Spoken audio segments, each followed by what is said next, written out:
Just three ordinary people from the hills of eastern Kentucky. We don't have all the answers, but we do have all the questions. This is the Just Add Bourbon podcast with Jimmy Don, JD, and Don.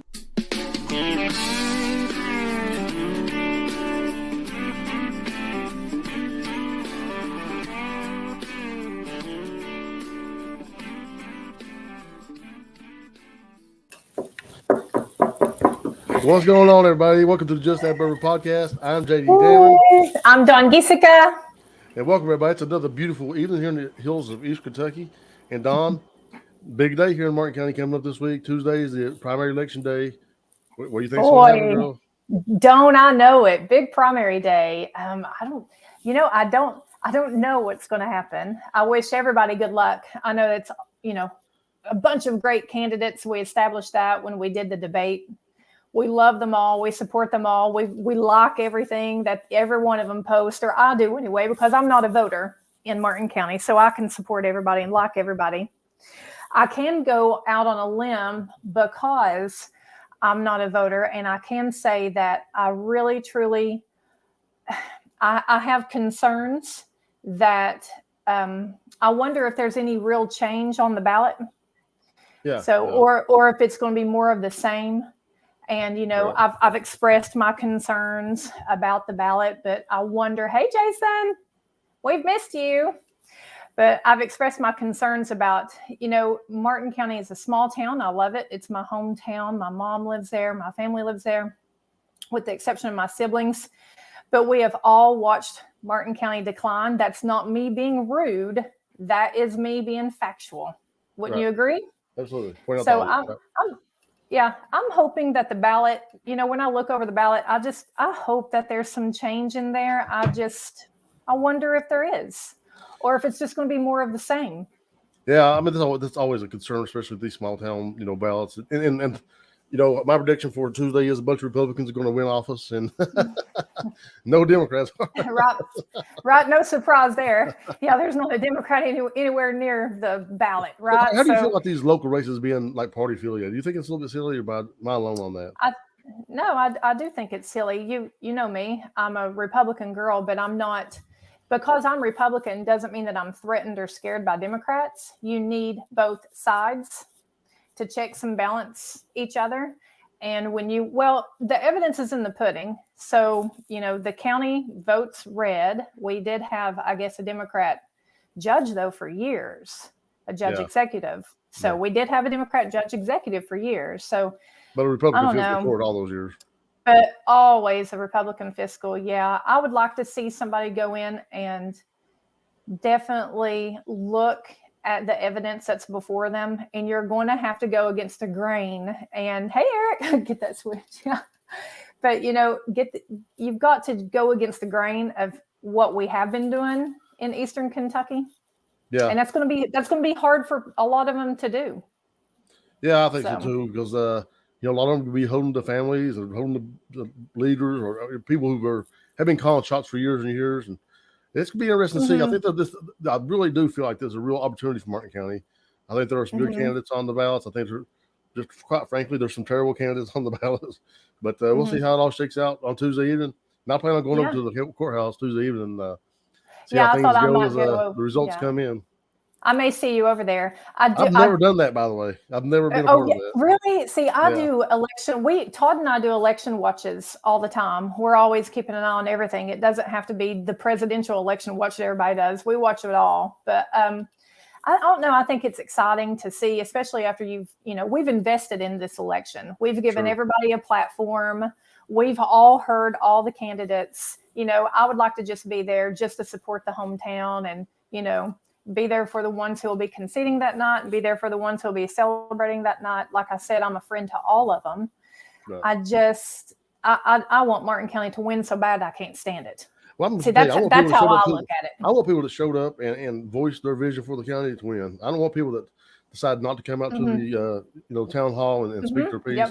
Yep. If I can't vote for you because I don't have anybody to vote for at this point because I can't vote. I'm a Democrat. But if you don't have a vision for the county, then you don't deserve a vote. If you don't have the spine to stand up and give that vision, then you don't deserve a vote. So That's how I feel about that. Yeah, that's a valid argument, JD, because you're a constituent, right? You deserve to hear all of your candidates, and if they I don't want to hear just slogans either. You know, everybody's got a slogan. I don't care about the slogan. I want to know the brass tacks of what's going on. You know, I really want to know why the people do not just come out in large numbers and vote. It seems like we have this culture to where all they want to do is complain, but they don't want to do anything to change it. I mean, they can complain about the leadership in Martin County, and boy, do they. Everybody complains, right? It don't matter who's in there. It don't matter if it's right now or if it's 10 years ago. Martin Countyans complain about Martin County leadership. Well, that's what you chose. Exactly. You can change that. Like, you can even vote for Democrats. Like, you can rally enough people and put a Democrat on the ballot if you have to. But you can get on the ballot yourself, right? You can get on it, but people tend to sit back and already accept defeat. Does that make sense? Oh, absolutely, yes. We have one of the worst things around this county, and I hate to climb on here, but there is a defeatist attitude around here. That's a real thing that we have to overcome. It's like this comedy at the courthouse thing. I'm about to have another show June 4th. I got some really talented people coming in, but we had the first one, and some guy was like, "Oh, this won't last long."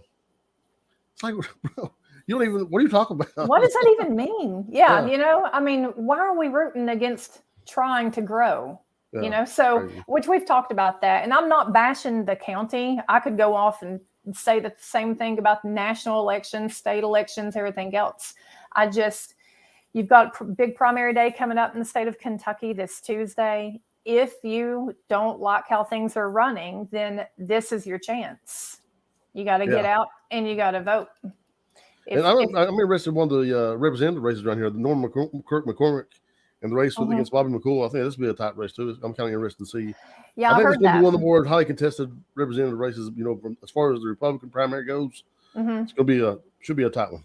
Yeah, and I heard that. People definitely need to pay attention to the state leg, too, because that's what legislates everything. So, I mean, there's just so much when it comes to politics that I don't know if everybody understands it and understands how important it is to get out.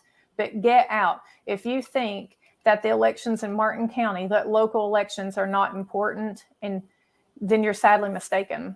Those are the people who determine everything we've talked about on here, right, JD? The trails, the boarded up buildings in Inez, zoning, will Inez, go moist or go wet, jobs, all of that is going to be determined on Tuesday because you're picking your leaders. It's crazy, Don. There's a new camper that set up address in downtown Inez. I don't know if you got to see it yet, but it's really aesthetically pleasing. What do you mean, a campground? No, ma'am. I mean, somebody had a little piece of property and they put a camper on there right in the middle of downtown Inez, and that's what somebody's living in, right in the middle of town. Oh, so there's no right beside a $200,000 house. I can tell you that doesn't. That's your leadership. That's your fiscal court. That's your judge. Leadership. that's them. That's who allows that thing. So. And I've not seen the camper, and I'm not going to bash it, but I will go ahead and bash it as a whole. If you allow one, then you have to allow 2, 3, 4, and 5. And that's going backward when it comes to building a little town, because when you're trying to bring tourists in, they're not going to come into little Hallmark looking Inez if you trash everywhere. If you gob it up. So I can tell you that doesn't happen. Drive around. Drive around. Downtown Knoxville, could you imagine that? Downtown Knoxville, they burned the city down. Paintsville, downtown Paintsville, I don't go down there and see a camper sitting up in the middle. No. Prestonsburg, Pikeville, Lord, no. Pikeville ain't going to allow things like that. So, be careful on things like that. Martin County, so that's disheartening.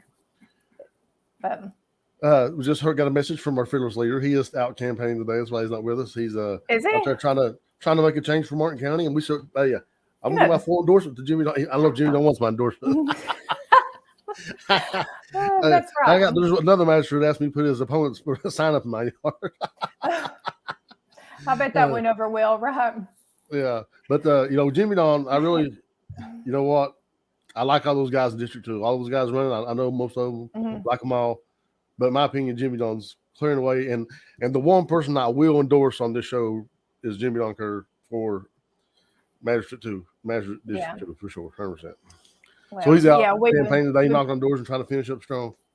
We miss him, but we totally understand. Since we're talking about the election tonight, it probably wasn't great for him to come on anyway, because we knew we were going to go in and talk a little bit about the local election, and hopefully everybody share this, like and share it, and encourage people to get out and vote.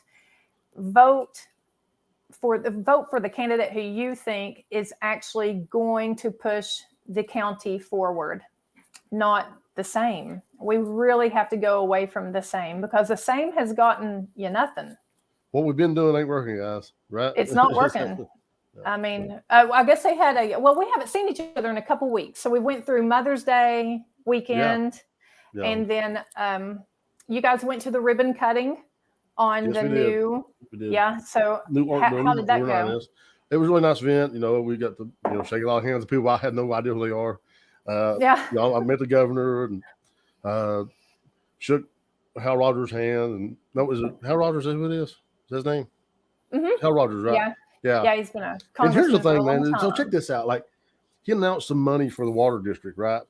This is the same money they've already announced for a month and a half or 2 months. So now everybody thinks we got another $1.5 million, another $1 million. And like, that's a little bit frustrating. You know what I'm saying? There's a lot of frustration to go around on many things. Sure. I watched the ribbon cutting. Rehab centers are fantastic. Kentucky has a lot.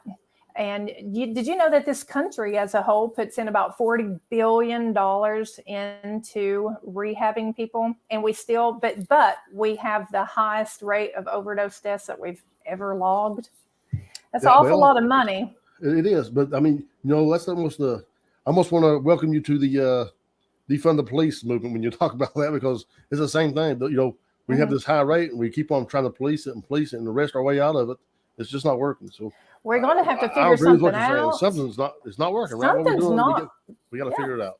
So something's not working. I think the rehabs are almost on the back end of it, though, right? So we need something that's going to be impactful on the front end and stop addiction from happening. And now how you do that is way more complicated, I imagine. Yeah, and we're dealing a lot too now with some of the drugs that are coming. Most of the drugs are coming across the border, so we got to figure that out. And then I read a statistic, though, we still have a high amount of prescription-based deaths. And that's insane, because we are all well informed now on opioids. And, this is a white crisis, JD. There's not a lot of people of color who are struggling like the white community is with opioids. And that's interesting, too, don't you think? Yeah, right, yeah. I think it's almost a cultural thing. I don't know. Like, I feel like in inner cities and around highly black populated communities, that it's more street drugs. I don't know, maybe I'm totally off base with that, but I feel like the abuse of street drugs is probably higher. And in suburbs and in white communities, it's about the pain pills and the heroin and the crack.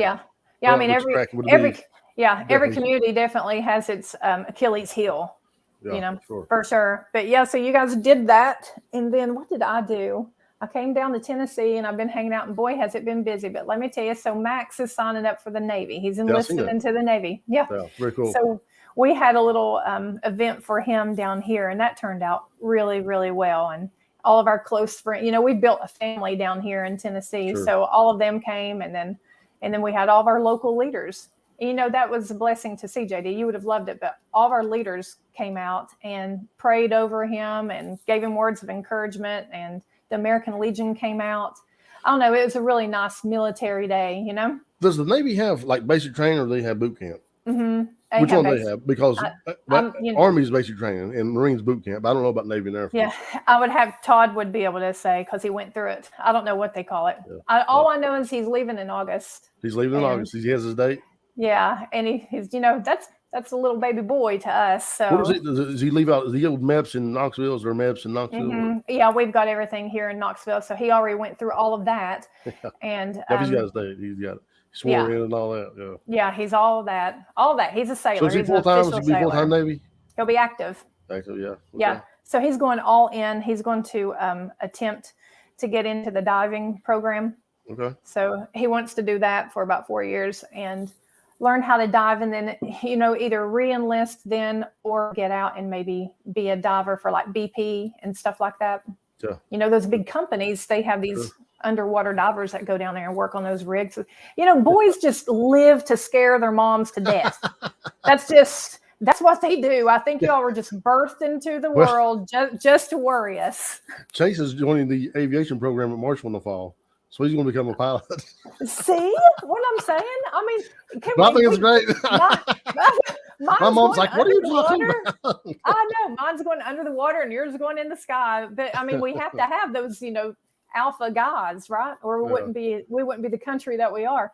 Speaking of pilots, Chase may know about this story, but did you see the story where the two crazy pilots did the Red Bull stunt? So did you see this? No. So they got Red Bull to sponsor them. It's just now making it through the news cycle. They got Red Bull to sponsor them, and their idea was to nosedive the planes at the same time. I'm already out on this one. Crawl out on the wings and then get into the other plane. Well, one plane in its nosedive started spiraling and crashed. So it meant the other pilot had to get back into his, and then this pilot had to parachute to safety. So, what's funny though is the FAA only suspended their license.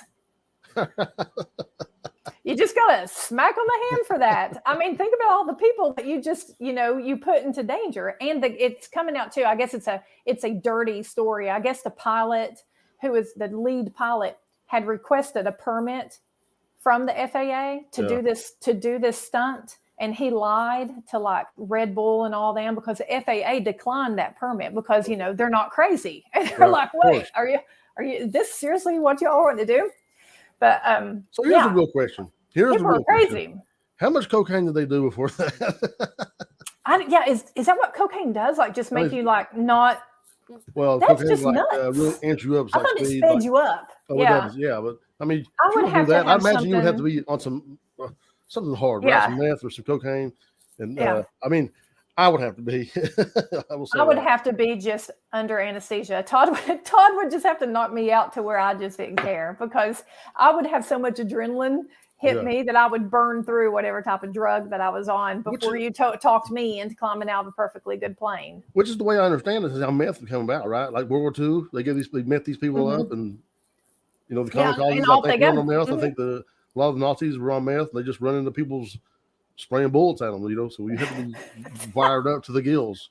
So it only makes sense to me if I want to nosedive my plane into the earth and try to switch planes. Shoot.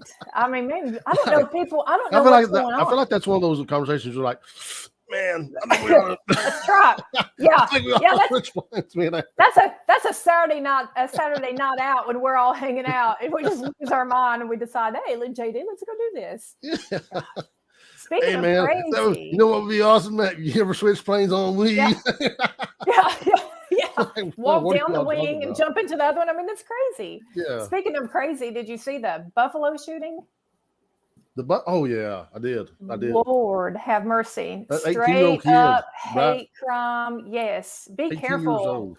Be careful with what y'all are listening to and reading online to where it, feeds into all this hate narrative. I mean, there's a lot to go over here. I think we ought to talk about this. Yeah. All right. Yep. So how many people end up dead? Like 19, right? Something like that? I think 11 dead and like 5 in the hospital. And, these are people that we would interact with on a daily basis. I'm talking about like 77-year-old grandmother, 84-year-old grandmother, a 57-year-old dad.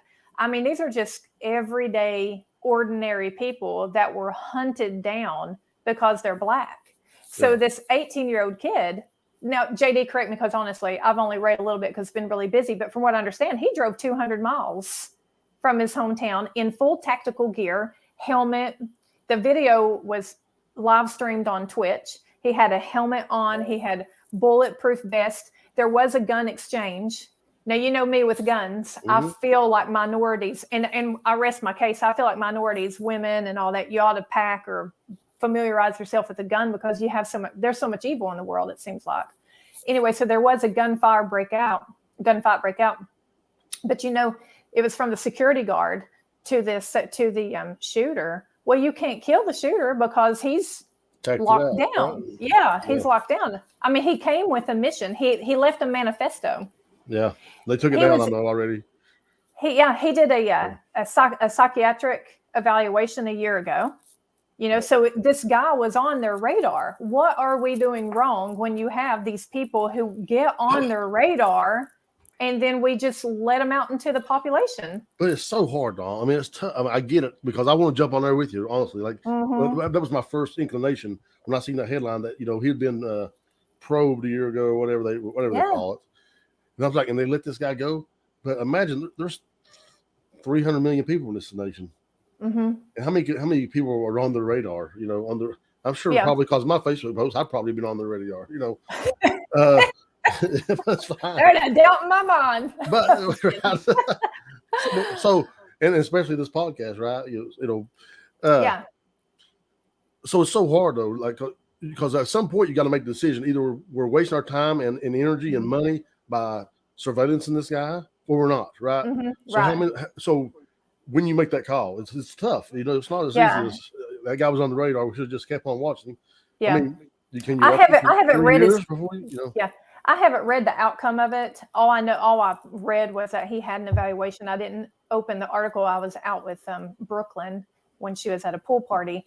But I would like to know the evaluation. But my thinking is if you have somebody who is threatening a class of citizens over and over and over, and he's making all the moves, and his threats are full throttle threats, right, then you would think that you would at least require him to show up maybe once or twice a week to a therapist. I mean, we're dumping tons of money in mental health. Where is all this stuff going? We're getting no results. We're throwing money everywhere in everything. I've got one of my best friends took a loss today over drugs in her family.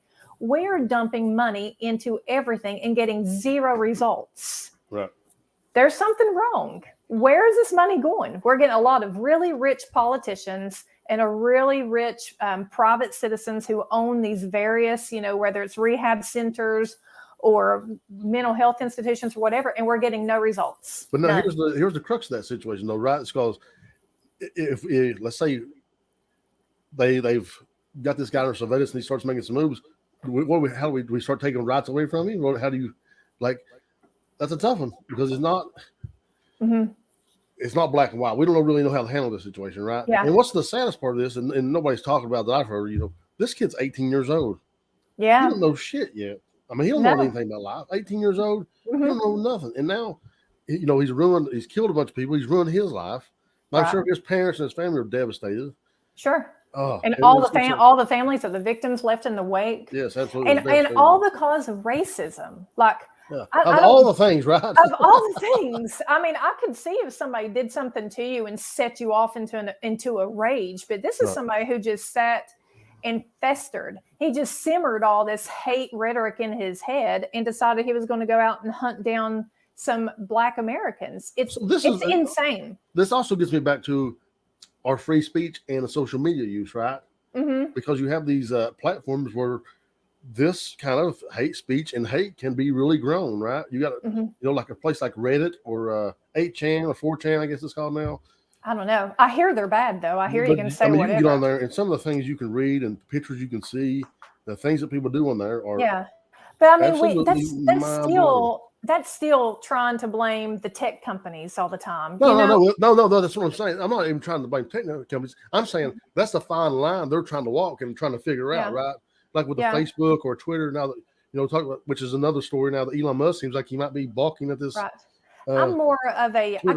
I guess what I'm getting at is I'm more of a root cause person. I would it should never get to the point to where people are typing crazy things on social media. Like we as humans should want to be able to live peacefully with other humans, but it's never happened that way. I know I'm living in my own little utopian world, but I was with my best friend yesterday who is, she's half Black and half Puerto Rican. My daughter has Asian boyfriend. My youngest son, Max, his best friend is Black. We have a Muslim who is one of my best friend or one of my daughter's best friends. I mean, I told Todd, I'm like, the only thing we're missing, I think, is a Jew. And he's like, no, we've got another Jew too. And I'm like, so see, our world is diverse. Right. This country is diverse. We're one big melting pot. But these little pockets over, like where we're at, it's a little pocket. We're just white. Right. These little pockets, whether it's all black, all Asian, all white, they sit in there and they look at the other pocket and they get mad at each other. And that boils down to human nature. We've got to figure out it. A lot of it's on TV too, right? Trump didn't help anything. I mean, Obama didn't help anything. Our leaders have not helped us.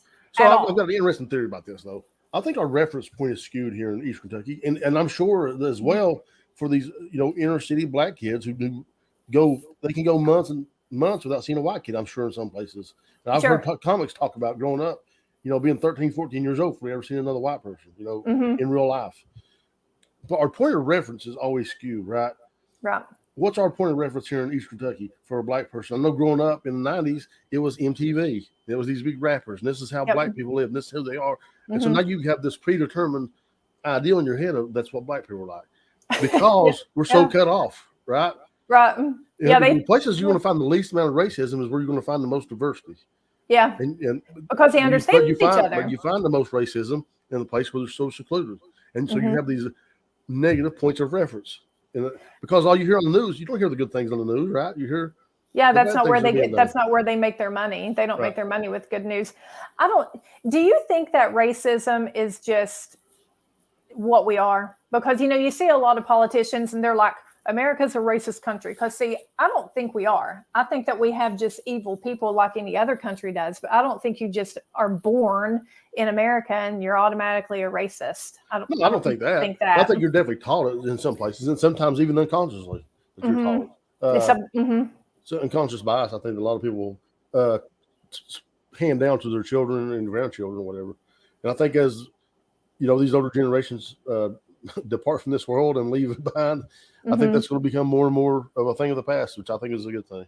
Yeah, because I told the story, I think during wrestling season of a girl I was sitting with. She was 19, 20 years old. She was like sitting behind me, and she was cheering for one of the kids wrestling, and she said his name. I said, "Oh, which one is he?" "I was the kid in the red." I would reference that kid as the black kid. You know what I'm saying? But for her, she was the kid in the red. He didn't even. That thought never entered her mind. And so I thought that was like, oh, that's awesome, Yeah, maybe. Yeah. I don't know. I mean, are we at the point to where we don't reference people about what they are? I mean, no. Because, I think it's okay. It's okay. I mean, to respect. You know what I'm saying? It's okay to recognize that you're a black person, you're a white person, you're Latino. Yeah.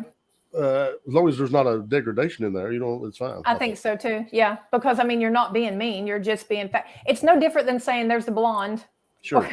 In our area, people are like the big one. Big fat one. That's how they do. And I'm like, oh, God. I so hurt this past week. I got cussed out. And, the guy come to the office and told the ladies, the big husky guy. That hurt my feelings so bad. I'm big boned, okay? I'm not husky. You're curvy. That's what I've got curves, bro. What are you doing to me? Oh, my God. So you overheard that? That's funny. They told me, they said it's the husky guy. We knew you were the other guy. I was like, let me tell you something, ladies. I am not husky. I'm big bone. I just tell you. Yeah. So, people will say the tall, skinny one. I tell them to look for the tall, skinny one, and it goes in one ear and out the other. I don't even care. Right. But it bothered my youngest daughter at one point, and then she got over it, and I'm like, well, that's just what we look like. Right. I mean, people just say it. I guess no big deal, right? The label you've been given, right? Yeah. You have to decide if you're going to let every little thing bother you. And that's one of those things I don't let bother me. Now, I did have a girl come up to me one time, and she was drinking.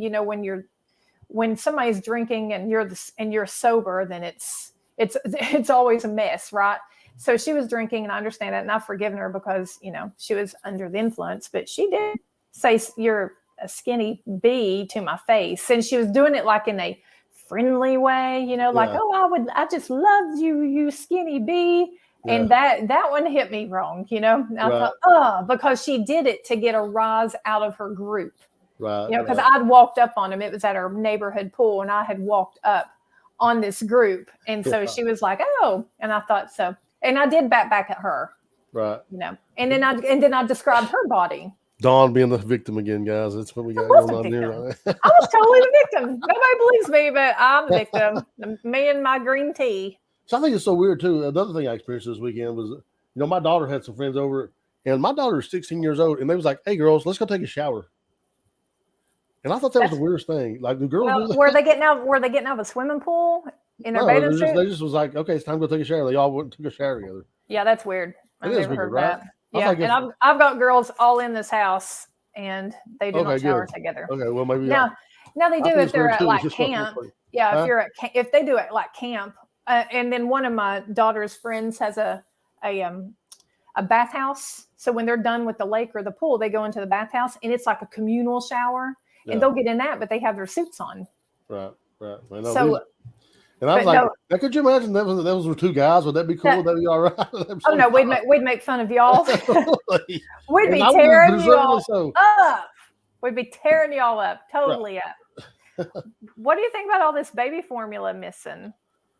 What is going to explain it to me? Because I know it's happening, but what are they saying is the cause of it? Is it just a distribution problem? What's the deal? Because they can get over this COVID stuff now. If there is one thing that we can all take away is that no matter how smart people are, or no matter how smart we think people are that are leading this country, they're all ignorant. Because if me and you were leading it, JD, there's not a doubt in my mind we'd be nervous and we'd want to get everything right because everybody's looking at us, right?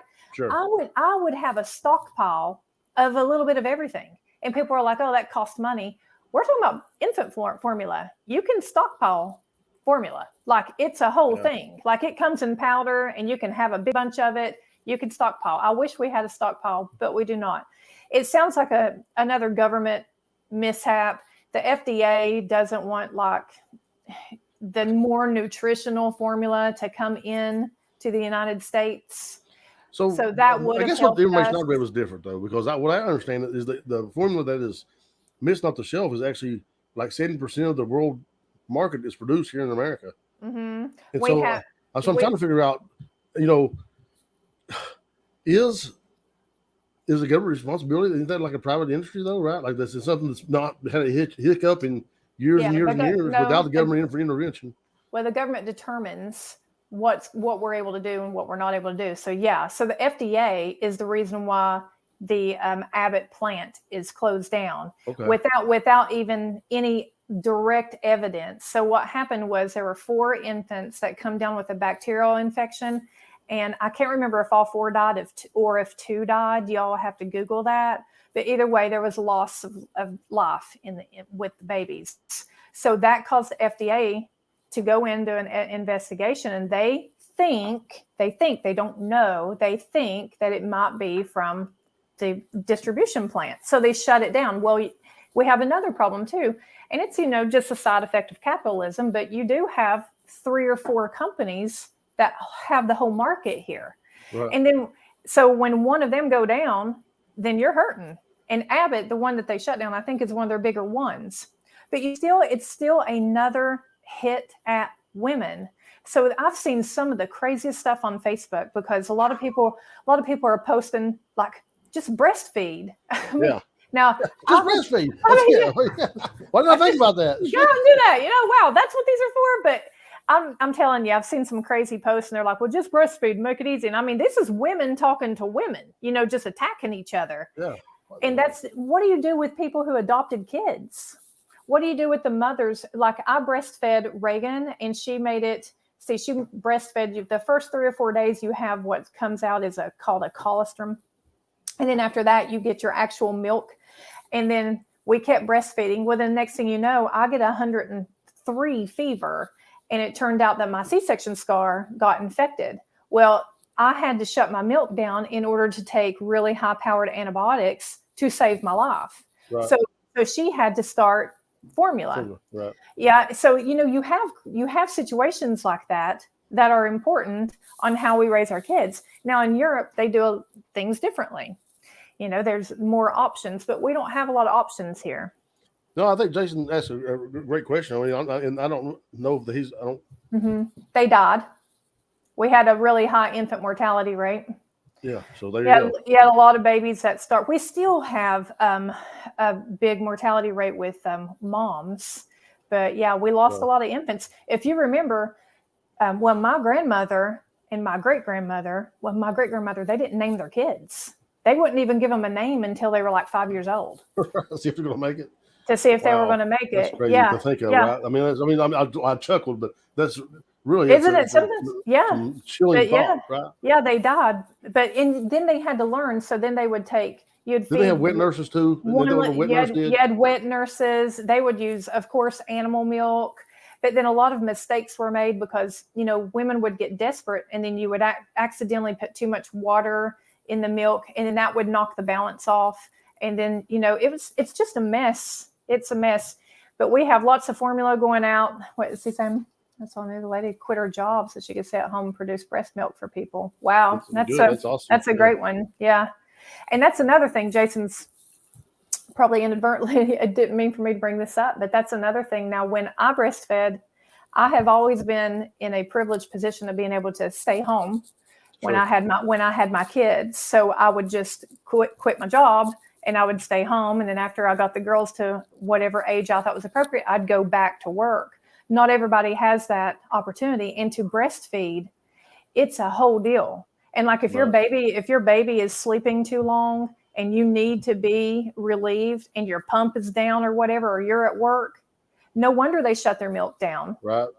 I mean, it would be hard, especially in my line, because I would be trying to like draw people's blood or something with big full boobies. I'm glad that I was at home, Yeah. And then they, where they stick women, JD, to breastfeed, they stick us in bathrooms. You don't even have wet rooms. So, and we're like 60 or 70% of the workforce. Jason will have to help me on that.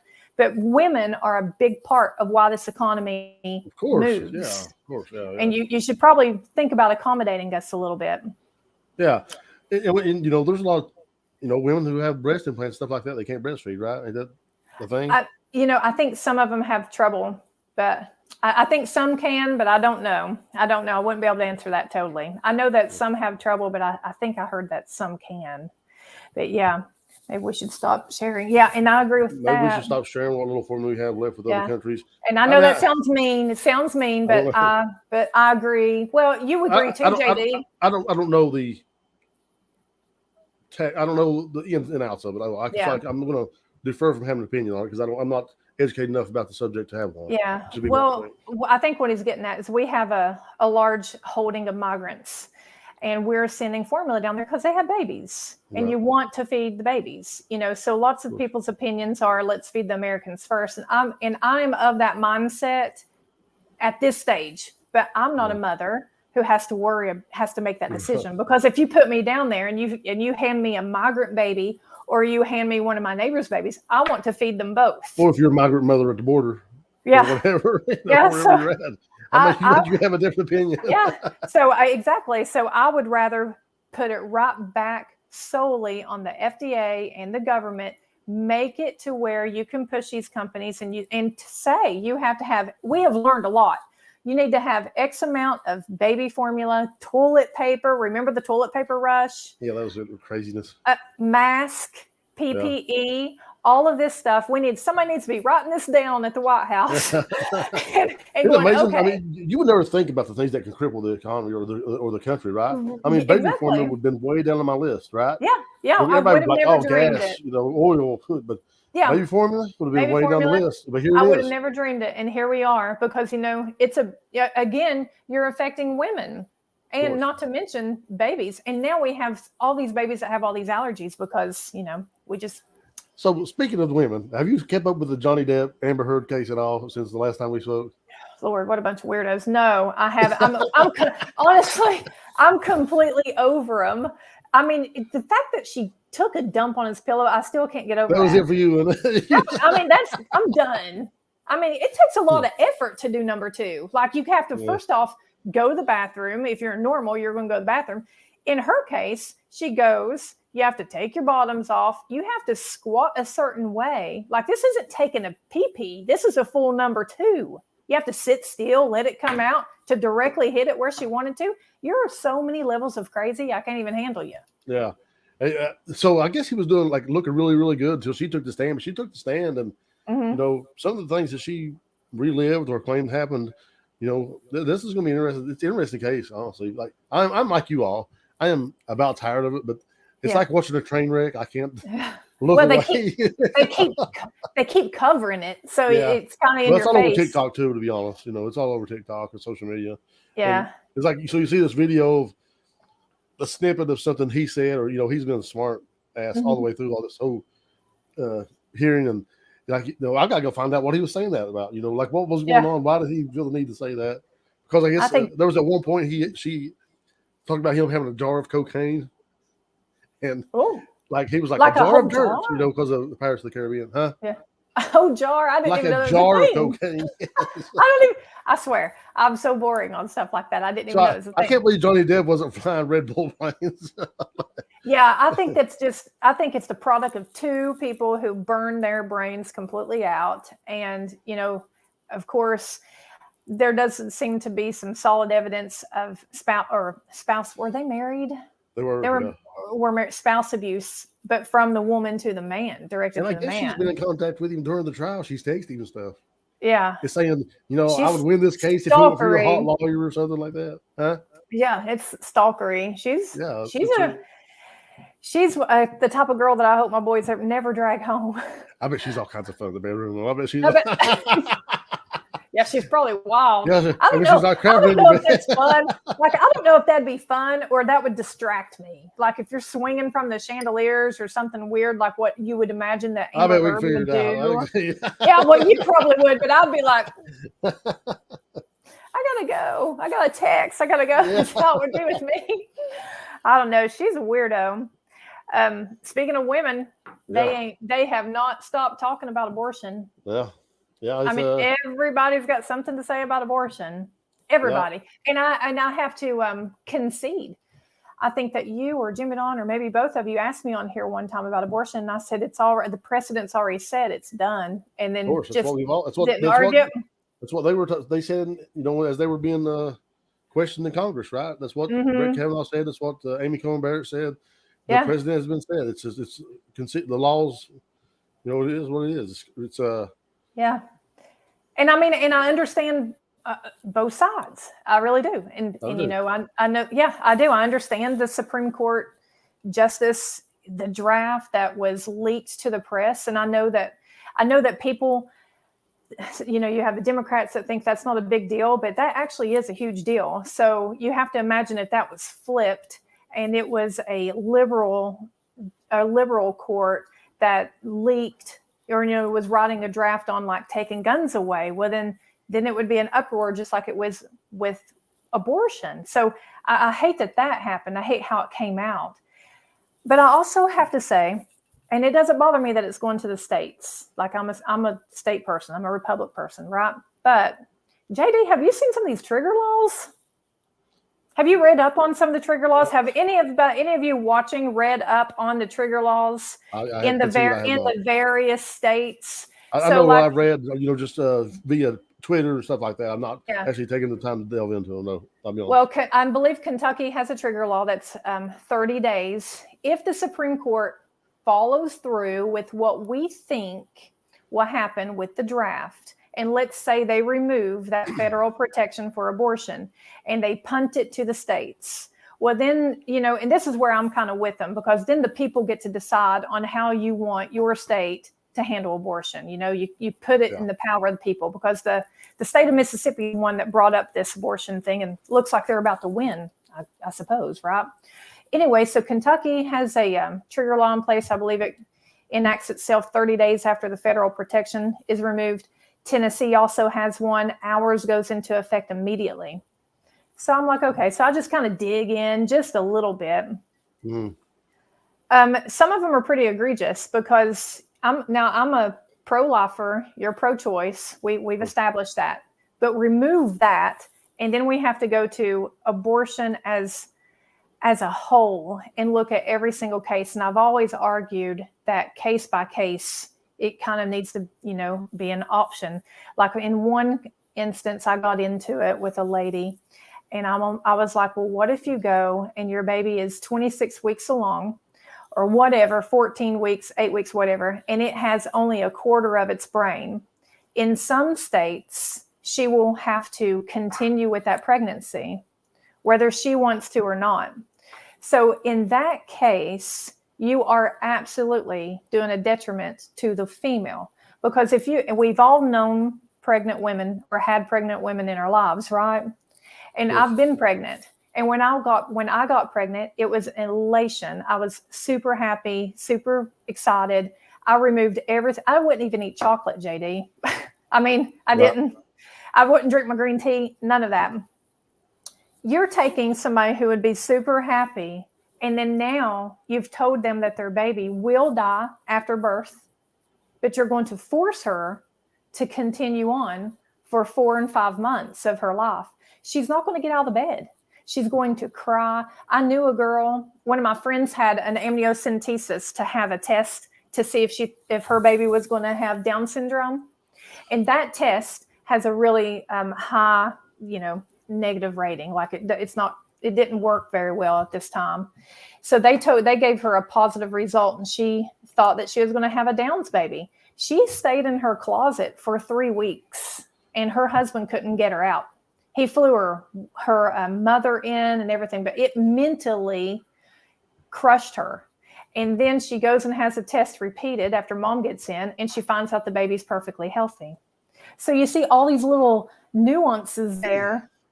Oh, it's a hot mess. I'm so interested in seeing how this is going to go on. So now my turn. So I want to push back on something you said. You said that if it goes to the state rights, now the people will have the power, which I couldn't disagree with more. I think the people have the power now, and they have a choice. And so if they want to go have an abortion, now they have the power to go get one.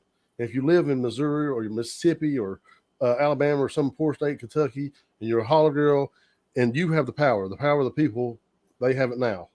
I don't want to give up my rights. I don't want the government coming in and taking away my rights, which is what the Republican Party was supposed to have been about a long, long time ago. And now they're about, I don't want to take your rights as long as I agree with them. Well, this doesn't have anything to do with the Republican Party. This is the Supreme Court. These are the people who were put on the court for this very purpose. But the Republican states are going to be very... And the Republican states are the ones that are going to be suppressing the poor women. Because make no mistake, this is an attack on poor women who can't go out of state and get the abortions they need, a safe abortion that they're going to need.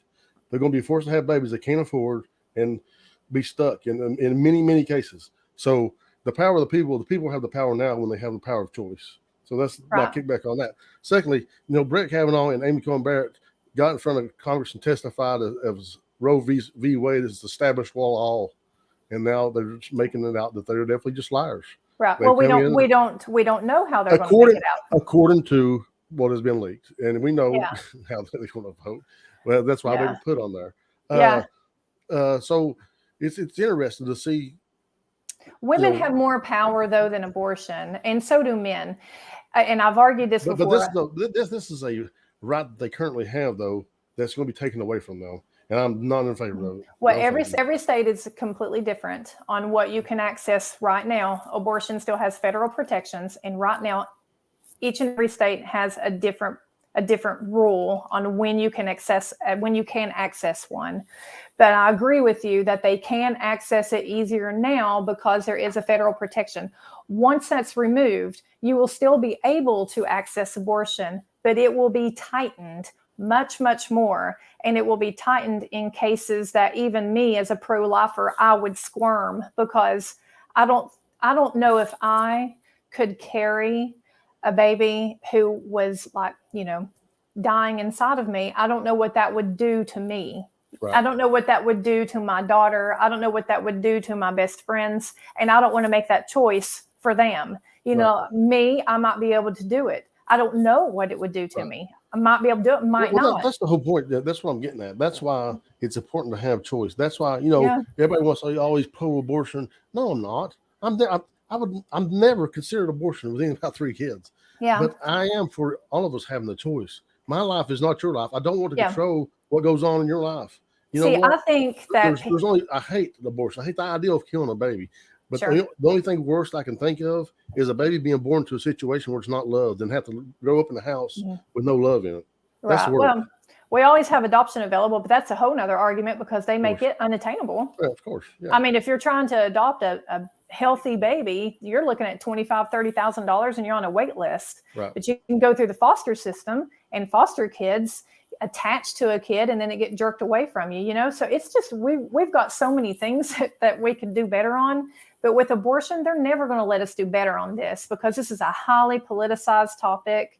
They're always going to keep it to where everything is stirred up constantly. And I think that there are more agreements on abortion than there are disagreements, because if you look at the polls, 70% of people want to keep abortion as a choice. Yeah, and right, but and then you got to go further. They didn't just say keep it as a choice, but they said it can be limited because there's only a small group, and I think there's only like 6 states too. There's only a small group of the fringe left that want you to be able to kill your baby at any time. And then there's only a small group on the fringe right that thinks that you should never, ever have access, even if the baby is a threat to your own life. Or if it's rape or incest. Or if it's, and I think that this is the one topic. It really is going to have to kind of be, definitely have limits. There's no reason to abort a 36 week baby. Yeah, definitely have limits, and have limits on the opposite side if you think that somebody's using it for birth control and things like that. Right.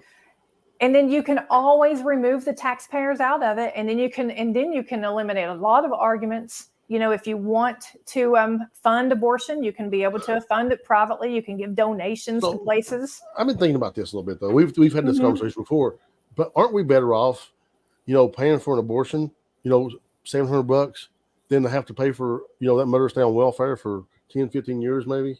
Because those are the numbers. I mean, young women who have babies, in high school or shortly thereafter, without a college degree, without support system around them. Sure. They get caught with the baby and they stay on the government. They have to stay on the government tit, right? It definitely puts them in increased risk of poverty. Yeah, you're right. So don't we pay more if we don't pay for the abortion as taxpayers?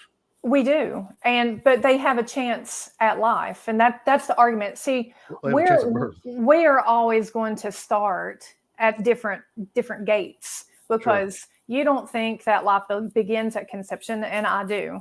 So when we're not even starting from the same place, and that's what's always going to cause the confusion between everybody. Nobody's starting at the same place. But when it comes to are we better off by aborting the baby versus letting them be on welfare, then the same could be said for a random family who's been on welfare for 10 years. Let's take them out. That's not what we are. I think that's way different, but yeah, well, I mean, it's welfare. We're talking about. But I'm a supporter of doing that, though. I'm supportive of paying for that abortion, but you're not. So you would have to take that stance. That's right. That's right. I'm taking the stand of saying if you're going to carry on, and you're a poor woman and you're going to carry on, you're choosing to carry on with your pregnancy, although you are already poor and you're going to have another baby and it's going to be poor with you, I think that, have it. That's just part of it. I would rather try to let people have their families and have happiness and maybe go to school or get a job. We've got jobs that are abundant. And try to have a good life versus just taking out one of their kids. But that's the thing, though, Don. And here's where we start getting to some other things. But okay, so we want them to have the baby. We want to make them have the baby, right? And mine's case by case. But the argument with the Democrats is always going to be, okay, fine, Republicans, you forced us to have it, but you don't want us to pay for it. And, and then they don't want to. Okay, we want you to go to school so you can get a better job. Okay, you want to give us the baby? You want to give us child care? Oh no, we can't do that. It's always like right. But what have we always done, JD? We've always done is nothing. Right, but when we choose to have sex, that's our first choice. Okay. Right then and there, you're making a choice. Now let's remove the rape and the incest and all those crazy outliers, and let's just talk about what it is. I think it's around 75% of abortions are promiscuity. You're having sex. Sure. You're moving around. You're busy. That's your choice. Why is it that the Democrats look at the Republicans and say, okay, because of our lifestyles, now you have to pay for it? Because it goes back to the same thing, Don. You can still you can either pay for a $700 abortion or you can pay a government tax for years and years. But why do I have to pay for anything? Because you want that baby to starve to death after you made it be born? No. After you forced Why it to be do I born, have to pay? Why do I have to pay for your abortion? Because it's cheaper to pay for the abortion than to keep them on government welfare for years. My point is, why not fund abortions privately? There are plenty of rich Democrats that scream about abortion all the time. All of Hollywood is screaming about it. Because why don't they fund it? Yeah, well, they can fund it. We're not doing. That's another thing. People act like women are out here doing abortions. Why don't we continue to fund abortions with taxpayer money? If it's cheaper, we save money on the back end. Why wouldn't we do that? To me, this argument's never going to be about saving money. This is about life. No, it is about saving money. As government, as government, you run as a business, right? You save. It's about money. Mm-hmm. Yeah, so, but it's ultimately about, are we going to open it up and allow people to abort viable babies, JD? Jason, and I can't believe you're saying this. We're all given the same opportunity. Parents need to work harder. Need to work harder. In today's age, we're all given the opportunity to succeed. Mm-hmm. Yeah, if you just work harder, everything will be so much better. No, I get what he's saying, and I get what you're saying too. But ultimately, I'm going to side with Jason on that. We have choices, and just like we were talking, choices, but nobody has the same opportunities. Just like what we were talking about with the racism stuff. We couldn't understand how does people just get up and start shooting people. Right. We've got this whole big societal problem to where people think that it's A-okay to abort a 36-week healthy baby. Sure. We've got this problem to where we think it's A-okay to go out and shoot up Black people who are, getting ingredients for their Sunday dinner. And we think it's okay to take women's rights away and make them have babies they don't want. Mm-hmm. Nobody's taking my rights. See, my right. Only with abortion, but not with vaccines, right? See, that's another thing you all do. So that's crazy. It's crazy too. No, it's not. The ultimate thing is, are you going to allow body autonomy? And so one minute you all are saying you don't get it with the vaccine because the vaccine protects us. Well, clearly that hasn't been true because we're all spreading it. And then next minute you're saying that the abortion is your complete choice. I know you're not taking the stance that the vaccine didn't work, knowing how many lives it saved, how many people came out of the hospital. Does it work with transmission? I didn't say about transmission. Did it keep people alive? I suppose. We'll never, honestly. So you are trying to switch it. You cannot say. No, you're trying to. You're not talking about the problem. No, I'm talking about the main fact. You're talking about. You're saying that it's my body, my Jimmy choice, on here. but not with vaccine. No, we don't. No, we don't. Because it's not with the vaccine. We're talking about a communal disease. A pregnancy is not a communal disease, unless you're talking about now paying for things through taxpayer money. No, now it is. We're talking about body autonomy. And when it comes to the vaccine, people should have the choice too, because we forced vaccines, JD, on people who already had more antibodies from natural infections than they could ever get. I understand that, but to say that's the same thing as abortion. But body autonomy is always going to be body autonomy. But it's not about body autonomy. The vaccine ain't about body autonomy. It's about communicable disease that they're trying to protect the entire community, not just abortion doesn't affect that. Right. So to say those things, try to compare apples to oranges doesn't work. All right. So let's drill it down then. So let's talk specifically about the COVID vaccine. Okay. That's the specific vaccine that we're talking about. We're not talking about the MMR and the Tdap. Sure. We're talking about the vaccine that was forced on people who did not want to take it because they already had natural infections, or they did not want to take it because they had medical issue that concerned them. We still forced it on them. So what I'm trying to do is trying to focus on, what are we doing here? Are we really telling people that they have body autonomy or not? Yes. I'm staying on the ground. I'm staying on the ground with that because I agree. You're not being consistent. We'll just disagree. We'll just have to disagree on that. Consistent then, because so let's move to the abortion. You're saying it's my body, my choice when it comes to the vaccine, but it's not when it comes to my pregnancy? No, I'm saying that's what you're saying. No, I know. That's why I'm saying neither people are being consistent. If that's your argument, then nobody's consistent. We do have a choice, but we do have a choice for abortion over here. Right now. We're acting in the media. the left media is acting like abortion is being removed. Europe is much more strict on abortion than we ever thought about being. They don't get in an uproar over there like we do over here. This is highly politicized over here. I agree. Women are not losing abortion rights. They're losing a federal, if it goes through, they will lose a federal protection, and then it's going to fall to their state. So then how do I fix that? How do I fix that? I don't know. I'm a woman. I vote, and I'm registered in the state of Tennessee. I'm not worried about how you fix it because you're a privileged white woman in Tennessee. I'm talking about the 14-year-old girl in Alabama who gets pregnant. Like I'm not going to fight. Like I'm not going to fight for that 14-year-old girl. Well, okay, how so?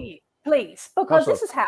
This is exactly what we were talking about at the beginning of the show. Okay. This is where I go to my local leaders and I go to my state legislatures and I push them. This is where I grassroots and I rally my troops. And we go, we're not going to vote for you, X, Y, and Z, because you're putting a trigger law in place that literally forces a woman to carry a dying baby to term. So that's how we fix that. Yeah, you go and you figure it out. And I know that. That's never going to happen on a scale big enough to change. I'm still going to have access to abortion in the state of Tennessee if we lose federal protection. Yeah, but I'm like I said, the 14-year-old girl in Mississippi might not. Yeah, a 14-year-old girl in Mississippi might not, but that's Mississippi. I can't control Mississippi, you know. But your federal taxpayer money is still going to go to support her and keep her and her baby alive and well for years and years. It doesn't matter what you believe and what I believe. There's nothing we can do. This is a Supreme Court decision. I agree. You know what I mean? So I'm just voicing my frustration with this situation. Right. So I love that you're so tore up, but honestly, I do. I feel like you're an ally. I know people are trying to fight for us and stuff like that, but you got to listen to me as a woman too. Sure. I do not feel like my right is being completely pulled away. I feel like my right is being banged up a little bit if I'm a pro-choice woman, and that would concern me. So, and it concerns me as a pro-lifer that we're looking at, like you said, not 14, 11. We're looking at very young girls that we may force to carry a pregnancy. And I want to point out, because I know my mom's watching and other women are watching, who, when they think of abortions, JD, they think of the most brutal surgical abortions. And 90+% of the abortions that happen now happen by a pill.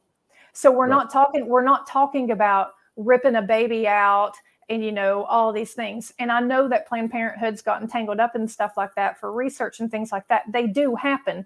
They're just not the majority that happens. And that's what we have to go. Let me address this real quick. I'm sorry.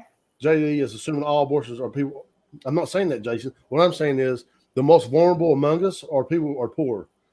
The rich woman in Alabama or rich woman in Missouri or the rich woman in Kentucky, she's going to go find her abortion. She'll drive to New York and get it. I like how, JD, you're PMSing tonight. For the first time, I'm not the one PMSing. It's you PMSing. No. I just want to make it clear why my argument is where it is. It's not that I think that everybody that has an abortion is poor women. That's not absolutely false narrative. But my point is those are the most vulnerable among us, and that's who I'm standing up to protect always. Well, I think what he's meaning is that not everybody is on welfare who has an abortion. Yeah, right. And I know several. I'm just saying that's who I'm worried about. I'm worried about the young girls or the poor woman who's not going to be able to afford to go drive to New York to get an abortion. You know, she's got to be at the grocery store at work on Monday, or she's got to be at the office as a lawyer on Monday. Right. Whatever. Well, remember, we as women and men, you have the girl parts and you have the guy parts. Just as soon as you collide them, we're making a choice. There are so many choices that we can make before conception ever happens. And we never talk about the men. You all get passionate. I've had so many men get passionate about my rights, but I want to talk about why men get to be able to sling their sperm from east to west and never, ever have any consequences. I don't know. You better go for somebody else. I got a vasectomy, so you know. Right. So there you go. So we can tighten that down too. No, I agree. There's nothing wrong with that. I don't think we can tighten that down. Out of line for saying that. Yeah, absolutely. You know, we can tighten that down, and as soon as you start tightening down the sperm, because I can't sit here and hold my breath. But this is where you go to good sex education, though, in my opinion. You know, good childhood sex education is an important step of all this. And, you know, let's talk about contraception. Let's talk about masturbation. Let's talk about when somebody touches me inappropriately, how do I report it? Who I talk to? You know, I watched the show Intervention. I've been we've been binge watched. I love it. But you see case after case after case. Well, wait, she was raped at 13. What's this show? Is it on Netflix, Hulu? Yeah, so it's like these people are addicted to like alcohol or drugs or opioids. And one of the themes through the whole show is these girls getting molested as young women and not reporting it because they don't know who to go to. They don't know how to handle it.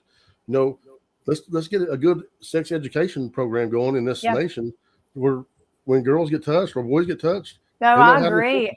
And by all means, talk about sex. I say it on here on podcasts all the time. And I know Mom gets torn to pieces. And I'm like, Mom, I promise we're all having it.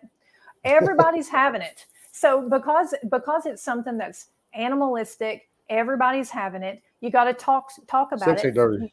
Yeah, and you've got to be able to talk to your kids and educate them about it. And then we'll have things like abortion decline.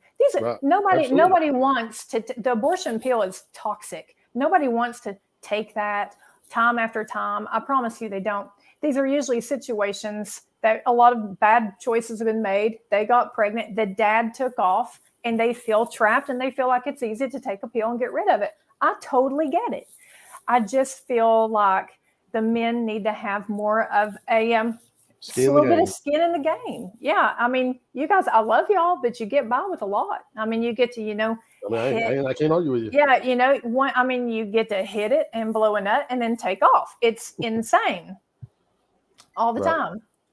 So I don't know. A lot's going on with abortion stuff. We'll have to constantly follow that. Absolutely. And see what happens on that. Yeah. But yeah, definitely. This is why we say it all the time on this show. Pay attention to how you vote. And a couple things before we leave, Don. I know what times. I'm fine. There is a open mic at the community center, May 23rd. I think a lot of people like local artists and stuff can get up and perform. We'll go support that. I think one of the movie girls, what's her name? I can't remember. But anyway, she's putting it on. She's hosting it. And it should be a good time. And I got another comedy at the courthouse coming up on June the 4th. Got 3 really hilarious guys. Got 2 guys coming from Pittsburgh and a guy coming down from Indiana. And that'd be fun. How much are the tickets? What time does it start? We'll open up the doors at 7, and the tickets are going to be 10 o'clock, and we'll probably get the comedy kicked off about 7:30. Right. And then the sponsors, give them a shout out. All the sponsors, my hometown mortgage, Tommy's Auto Sales. Yep. Kingdom Realty, Amanda Biggins, realtor, she's sponsoring. Yep. Cloud 9 Cafe, and Blooms on Main. So yay! Thank you to all the sponsors. Yeah, that's exciting. And you all throw some business away and help a brother out. That's right. Don, you got anything else? No, I think we're good. We managed to not argue without Jimmy Don here. We had to use Jason to facilitate us a little bit. All right, that'll do it for us, guys. We appreciate you all tuning in. Me and Don, I'm sure we'll be back next week. Hope I'll see you guys Tuesday at the courthouse if you're all there. And no matter, maybe we'll do a live on Tuesday. Maybe we'll do a live. Maybe we'll do a live on Tuesday. Yeah, we got some interesting stuff coming up too. By the way, I'll talk to you afterwards. But no matter how bad your day's been, no matter how bad your day's going, your week is going. If you just add bourbon, it always gets a little bit better. For me and Don, we'll see you guys next week.